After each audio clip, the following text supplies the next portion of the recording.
All right, this is part 4 of my Los Angeles phone photography series. It's been about 2 weeks since, or more, between part 3 and part 4. This will be the final part of that series, where I can move on to other things. Okay, here we go. All right, here is an embarrassingly bad picture of the Hollywood sign in the Hollywood Hills. Taken on, you can see a street sign, Hollywood Boulevard.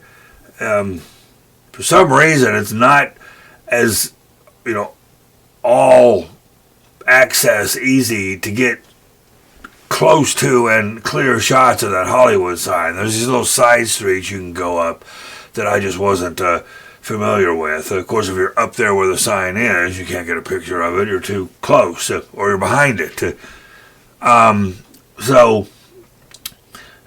And then with the phone, and it was an overcast day, probably rare for Los Angeles.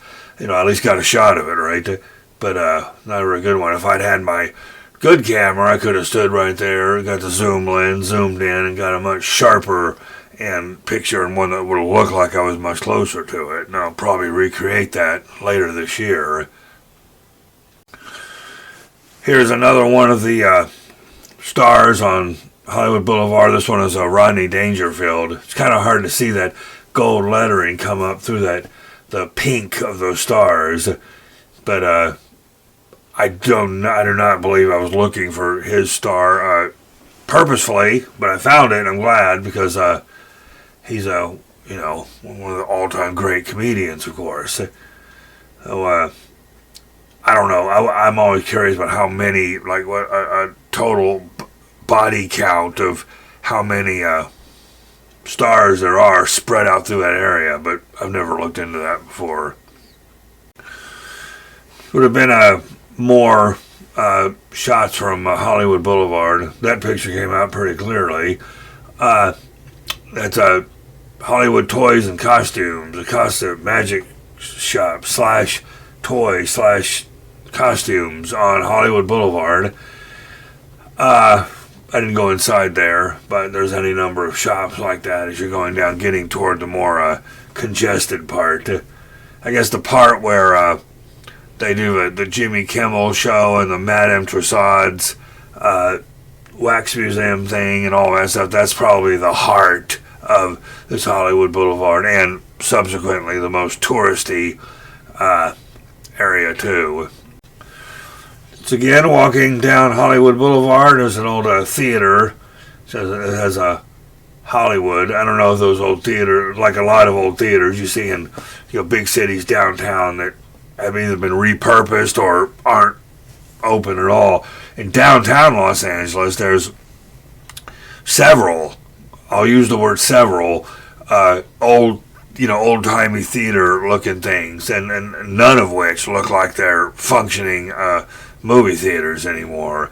There was one that had some sign they were going to have some event. I mean, places like that with the seating and usually a stage already built in are great places to have events or concerts. But I don't know. I only saw one maybe in downtown LA that was being repurposed for something like that. The other one just looked like they'd been given up. But this place here on Hollywood Boulevard is being used for something, but I couldn't really tell you what. And you can see in front of that theater all the stars going down. See, that's how it works. You're on the sidewalk, and any of the side streets or the main road or anything that you're walking on in that area just covered with those pink stars. Okay, this is just off Hollywood Boulevard. I walked down with a block or two, and there's this big high school, and it's got a bunch of people's paintings: Judy Garland, Carol Burnett, Bruce Lee.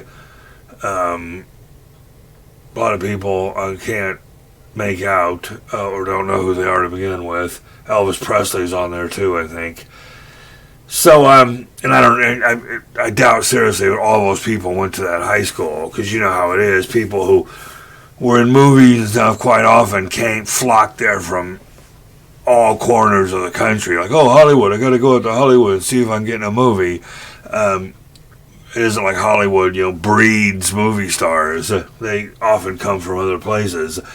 but there's probably been some notable people who've gone to that high school.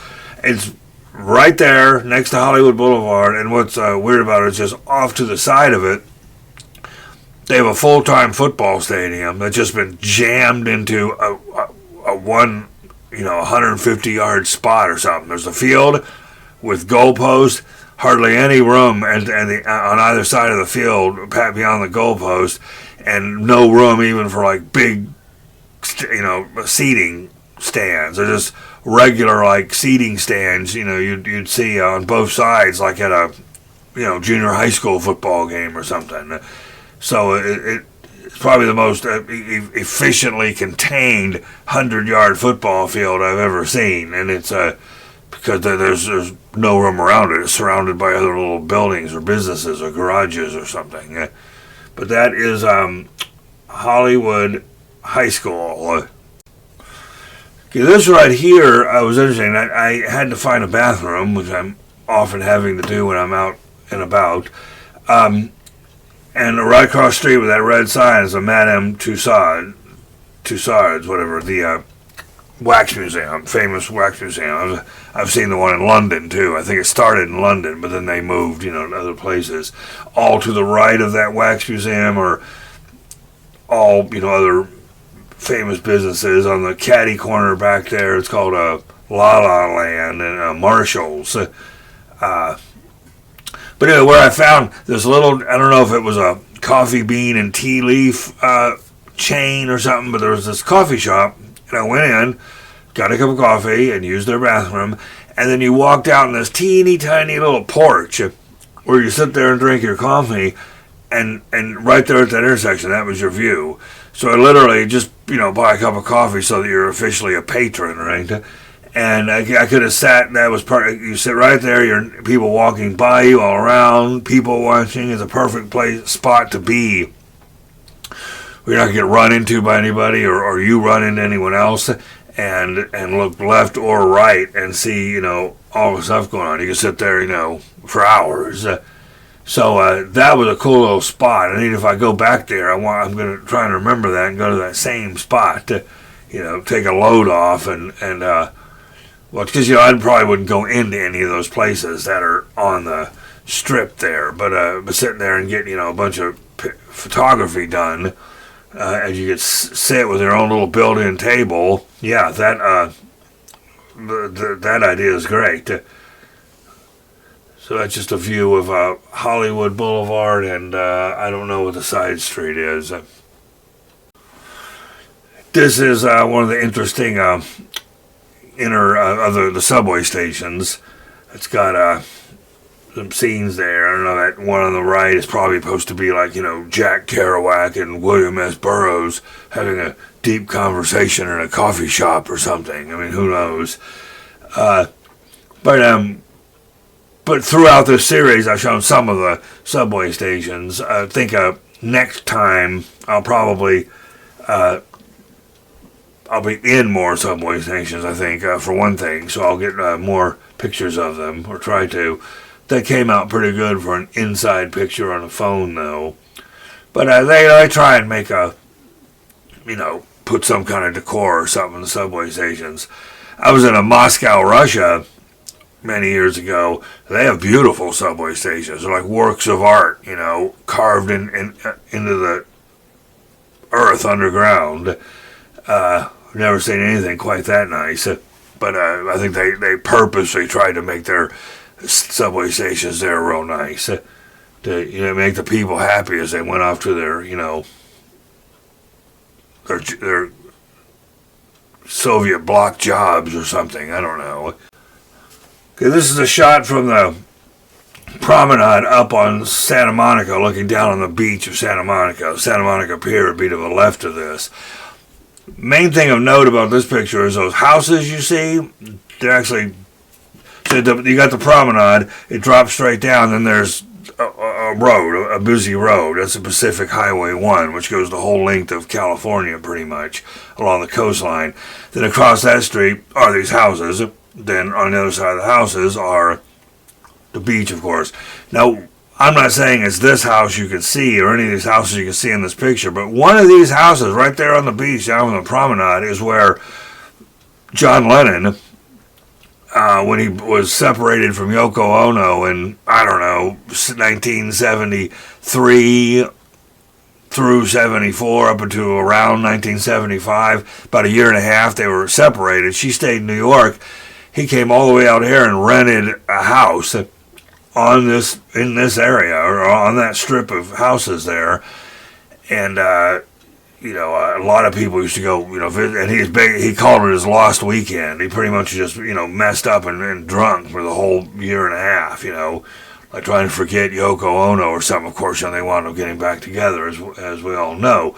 But a lot of people would visit him there, like Harry Nilsson, Donovan, I think, and most famously, when John Lennon was in L.A., and I don't know if it was this house that he had on Santa Monica Beach or not, Paul McCartney came out and visited him there, and they even played some music together. It was the first time they'd ever played any music together in 4 or 5 years since the Beatles had broke up, and there's even a recording of it, like a little jam session. Now, it never turned into like a Beatles reunion, but when word of that got out, it was kind of like, oh my God, Paul McCartney is at John Lennon's house in Santa Monica, and they're going to, everybody was looking for an excuse to say if the Beatles are going to get back together, and that was probably the closest that happened, only because they actually played music together in some house there on the Santa Monica beach.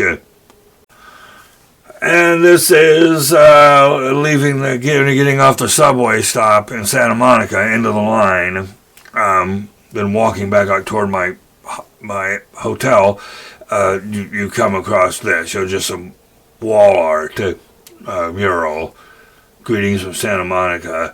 And on the same street that's on, like to the left, if you kept going, like sort of down the hill, that's where you'd run into that arch that says Santa Monica Pier. But that's still up a block or two from that. Probably at the bottom of that's probably some hotel, and that would have been very near the entrance of the 3rd Street Promenade, which I've shown pictures of in a series before. And this here, blurry shot again, but this is Malibu. You can get a bus right in Santa Monica, and it goes all the way up the Pacific Coast Highway. It's a good, if you look at a map of California, you actually go up and it curves around to the left, and you hit Santa Monica, and then further out would be Santa Barbara. But, there's a bus, an LA City bus that could take you all the way to Malibu and on all its beaches and stuff. But it's that Chevron, that gas station, if it made it into a picture, that Chevron, that's where the bus stops. It goes by a couple colleges out there and stops at that Chevron. Then across the street, there's this Tronca's. It's like this trendy kind of upscale little strip mall shopping area with this real expensive grocery store in it. So if you cross the street there on the side I was taking the picture from, and you walk down this little boardwalk thing, you run into this great beach, which was completely deserted. Day I was there, what weekday was it? I was there on a Thursday. There was this van with these teenagers in there having some kind of surfboard class, even though the waves weren't real high, which is probably exactly why they were doing a class there, right? And then that's cool because you go out there, you got the whole beach there. There's a little wash house with a bathroom and stuff and showers to spray off of. Really not much to do on the way to and back on the bus from there.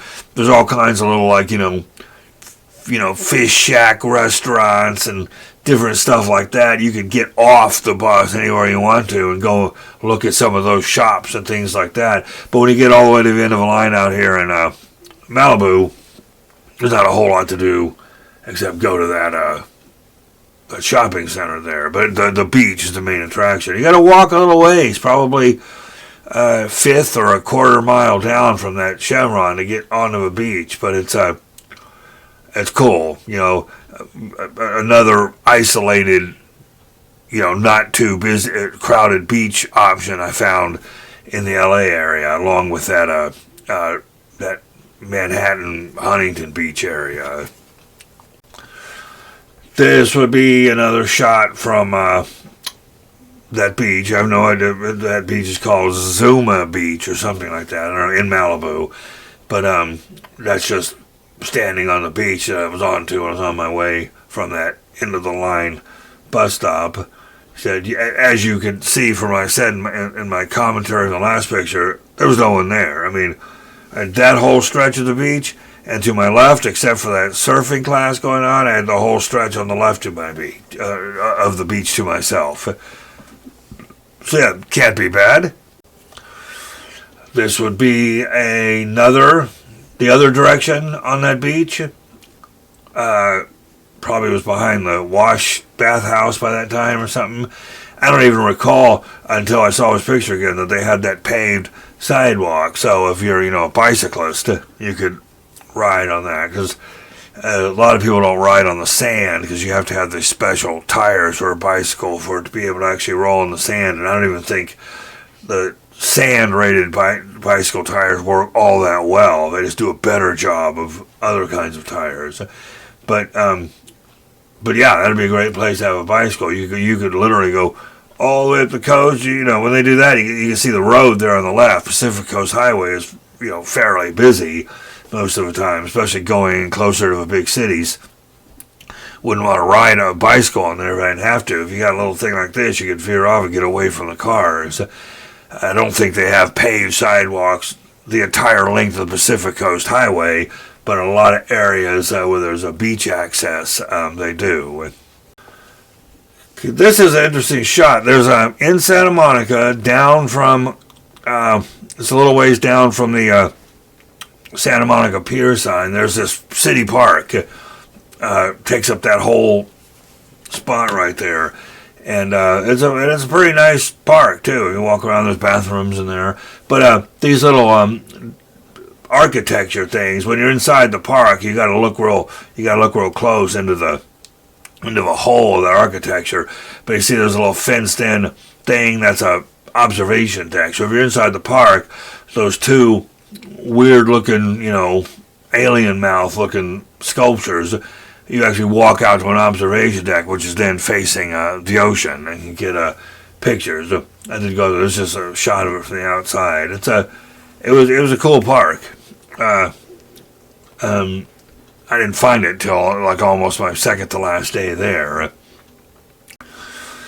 that is a shot from what I was saying in the last picture, inside that funky little architecture on the observation deck thing, and then you can see the ocean in the background and a little side street. So actually, I guess it's a couple blocks up from the water, that park. But that's kind of nice. I think I was almost the only person who was in that park too. So as you can see, of course, there's a lot of people in LA, and there's a lot of people in lots of places in LA that you're always going to run into. But if you look around a little bit, you can find these isolated, all by yourself spots. I didn't have any problem getting away from the people and stuff if I wish to. This is across the street from that same park. It's a Poseidon Paddle and Surf Mexican restaurant. And in the background there, as you can see, there's a Hotel California. Now, I have no idea. I do not know if that was the Hotel California, that the famous song that the Eagles based their song on, the Hotel California. But it's right there and pretty much on the beach in Santa Monica, and it's got Hotel California. So I think were either from that area or were in that area a lot, because of the record companies and stuff. But that could have been the place that they wrote the song about. I don't know, or it just happenstance that place is called the Hotel California.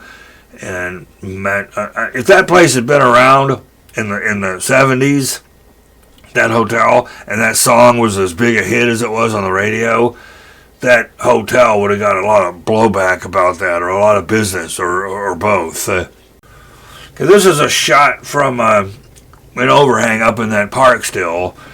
And that yellow sign in the back says Ocean Lodge. Just a little, like, hotel, motel. But the interesting thing about this light blue building in the foreground, you can't see the sign. It says Chez Jacques, or Chez Jacques, Jax.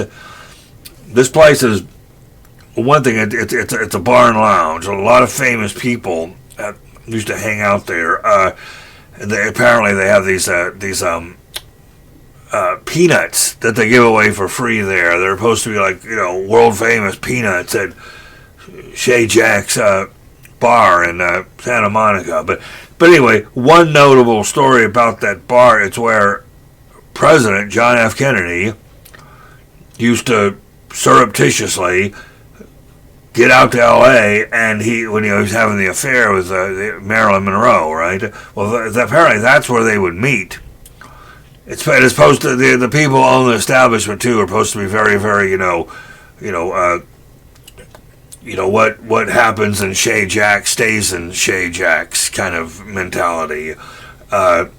In fact, I've heard that if you go in there and ask them about stories that happened in there, no one there, even 50 years later, no one there will tell you things that really happened in there. It's like this big secret that all the employees keep.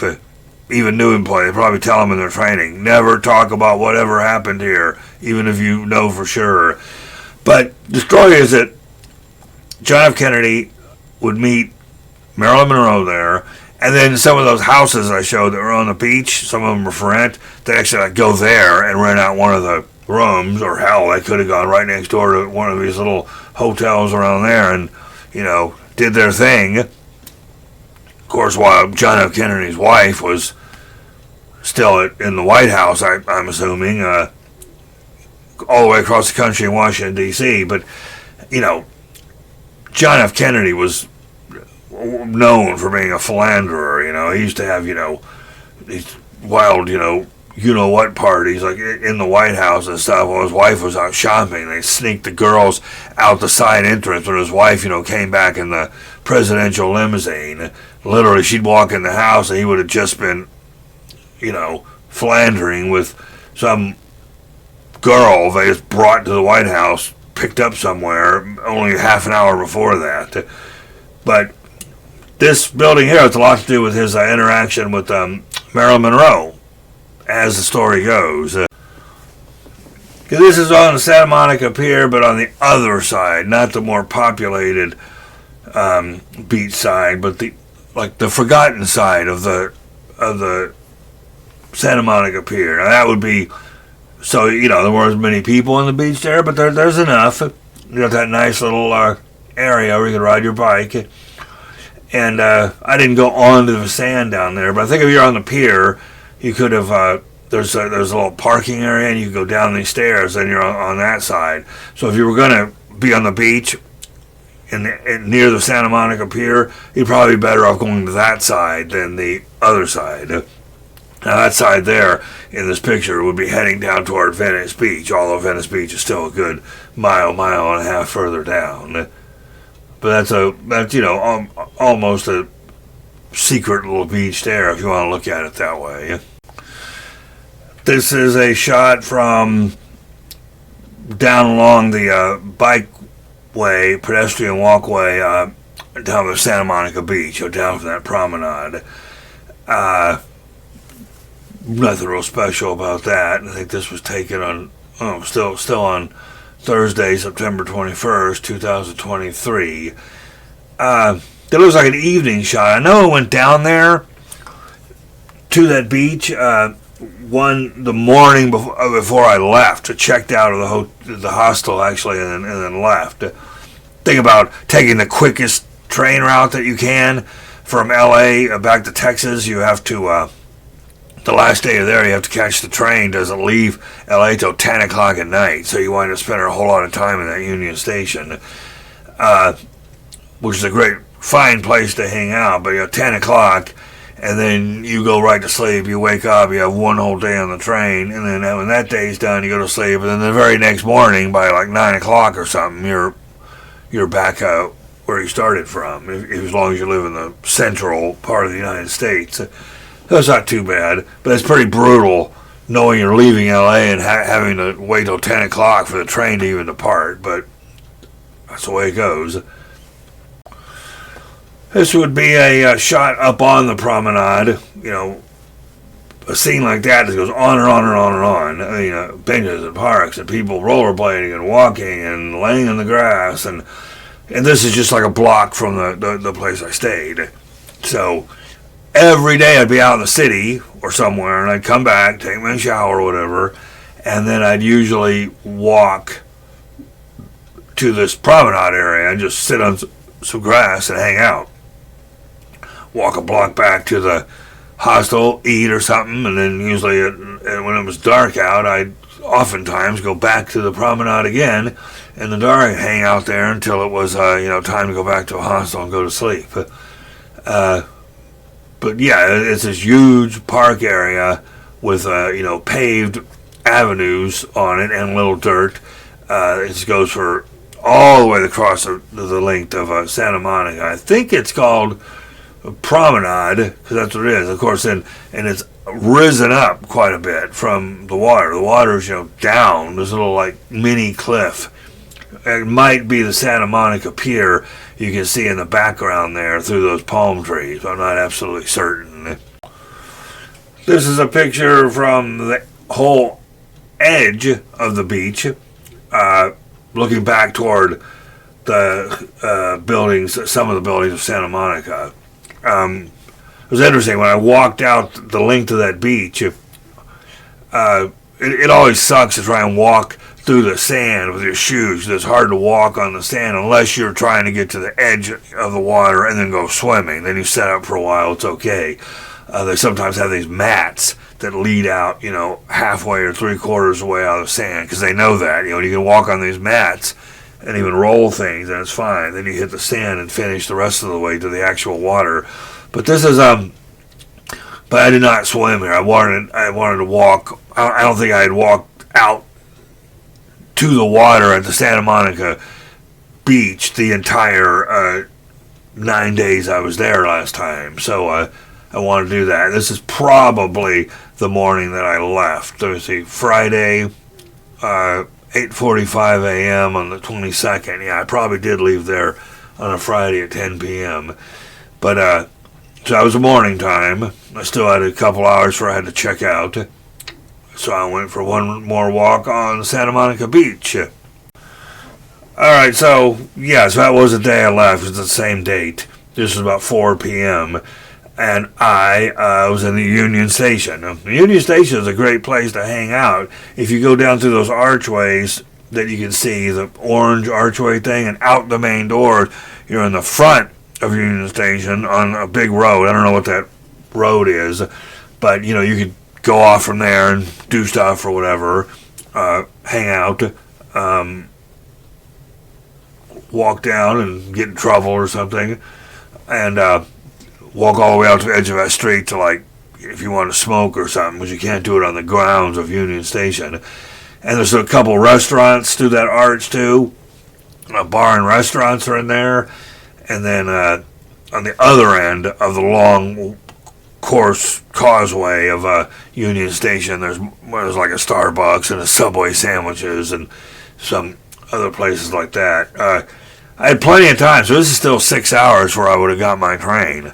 And I think next time, if I have to do that same wait, if you go out that archway there, you can see, and just walk a little ways northeast of the station, you're pretty much in Chinatown. I plan to walk into that part, check my bag, my suitcase in Union Station, get rid of that, and then walk over and eat in a Chinese restaurant or something about like 7 or 8, and come back just in time to start, boarding the train.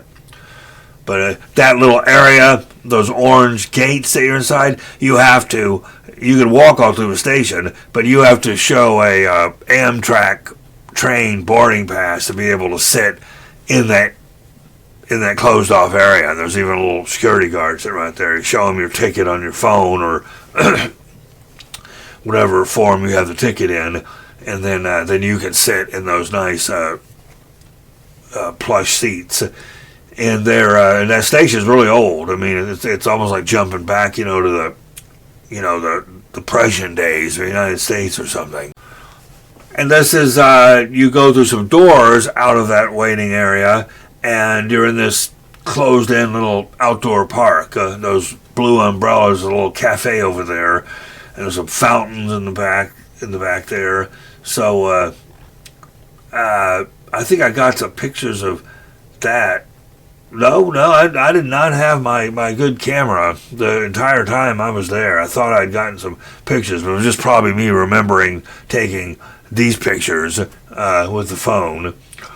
But that's cool. You can't, smoke out there or anything. It would be perfect if you could do that for those people who smoke. But if you're tired of sitting, inside the station and you don't want to go out into the city at either end of the station, you can just go out there. So you're still exposed to the open air and right there by where, you need to be to catch your train and stuff. More of the entrance of what I'll go ahead and call it the Great Hall in a Union Station, where the seating is, and you see those old light fixtures and that architecture on the roof. It's really nice, and they even have old stands there where they used to have where the I don't know if they had never saw anybody shining shoes, but they still have the old stands like you see in the old movies of where the shoe shine boys would shine people's shoes and stuff over by the bathrooms and stuff. But that's nice. I was very impressed for the first time I got there. I was like, wow, and walked through Union Station. As you get off the Amtrak at Union Station, you walk down the main concourse, which I might have a picture of coming up, and then as long as you find the right little tunnel to go into, and you just catch the subway to go wherever you want to in the city. And you can get the subway there and go all the way out to Santa Monica, where my hotel was. I didn't have to run around and wonder, where to get my train. It's all very efficient and set up well, thoughtfully, I think. Okay, so here's the concourse I was talking about. This would have been all the way on the other end of where that seating was, I think. Either that or the seating part you've seen pictures of already, was just behind me here, and that would have been walking all the way to the other end, which would have been the south end, pointing toward it says the Union Station East. But anyway, so you get off a train somewhere, and then you'll come down a ramp from the platform, and then you're in that long hallway. And then that long hallway has other little, side tunnels and stuff you go on to catch either city subways or even the Greyhound buses you catch on the concourse outside. That's a big mess. You waiting for a Greyhound at Union Station in the middle of the night. You're outside, lined up in these different groups for different buses. It's organized, but it's a madhouse. Then if you want to go to the bathroom, you have to take all your luggage or whatever and go into that Union Station, find the bathroom, and then bring it all back outside to the concourse. So, yeah, I was not a fan of going through there in a bus at all. But the train situation is very nice. So you get off the train, and then you go, and then you do it, then you're waiting in that waiting area, and then they tell you what gate or tunnel to go to, and to get on your train to leave. You sometimes have to go way, way down there, and then find your tunnel, and then roll your luggage up this little incline till you're on the ramp, and so it's a thing. Oh, off there to the right, you can see those are the shoe shine kiosk I was talking about, the old seats. Probably at some point in the day they have people shining shoes, but this shot was taken at, almost 8 o'clock at night the night I left. So yeah, maybe there weren't anybody, shining shoes on a Friday night at 8 p.m. I get that. But yeah, that's organized there. So you went up there, and I think when I got there, I got off the train. I was in that tunnel, that concourse, and then all I had to do was I had to come up to the front to buy a tap card that was going to be for the metro trains and buses, and put money on that card. And then I probably asked somebody, where's the Santa Monica train? And probably pointed me right back down in that direction, and went and got on it, and bam, within a less than 20 minutes probably. If I got to LA, I was already on the train going all the way across town to Santa Monica. And this is the last shot, I believe. This is shot out the window of the Amtrak train going through, it was probably in Arizona by then.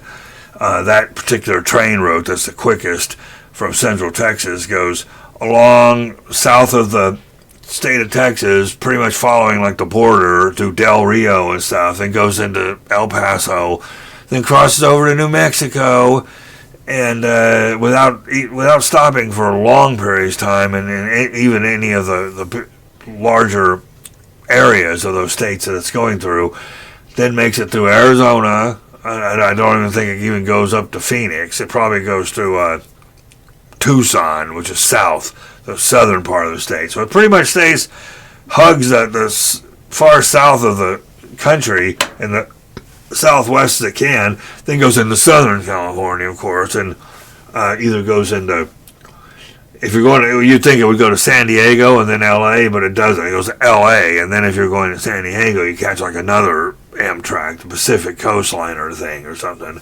But most of your full day of traveling that you're on the Amtrak is, you can just take that picture right there and multiply it by 100. You know, sagebrush, flatlands, and off in the distance some kind of, hilly structure. That's where a lot of the BLM land is, that the snowbird RV camping people stay at during the winter time. And then that's too hot in the summer. They don't even let people stay in some areas of the BLM land. And then in the summertime, people go north or anywhere else has higher elevation, because the higher you go up, the cooler it is. So there's even places in Arizona in different parts of the state which are 7,000-8,000 feet elevation, which is a lot cooler in the summer. So you could pretty much boondock or RV life living all in the state of Arizona and never leave it. But this would be part of the southernmost part of the state going through. So it's the desert, but there's also little hills and, semi-mountain range type things. But anyway, that concludes part 4 and also includes the whole LA, the 2023 summer trip to Los Angeles I took. So next time we'll be moving on to a whole different topic. Thank you for watching.